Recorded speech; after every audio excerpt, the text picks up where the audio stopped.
Hi, this is Chris from Total Parts Plus, and today we have a 2014 Ford Ranger XLT dual cab ute, stock reference number 5782.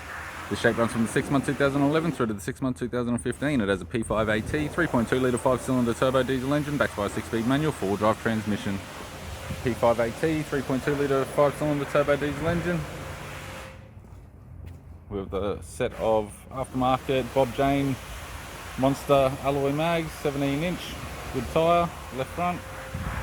Left power door mirror. Left front door has one small dent and a light fold. Left rear door has two small dents. We have a Prorack roof racks with King's awning. Factory fitted sports bar with all bolts and brackets. Left rear Bob Jane Monster 17-inch alloy mag with a good tyre, sold as a set. Left hand tail light, tidy rear bumper bar. Factory tow bar with all bolts, brackets, loom and neck. Tailgate has three small dents. Right hand tail light. Right rear Bob Jane 17-inch alloy mag with a good tyre, sold as a set. Right rear door no damage. Right front door one small dent.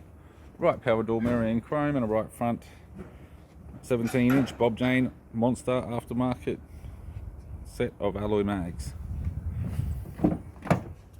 Driver side door trim, power window master switch. This vehicle is fitted with grey cloth interior, manual type console, 4-wheel drive type, 6-speed manual gear shifter, climate control, heater controls, single stack control panel, sat nav display screen, left sun visor, courtesy lamp, right sun visor, instrument cluster, and a tidy 4-spoke leather steering wheel with cruise and audio buttons.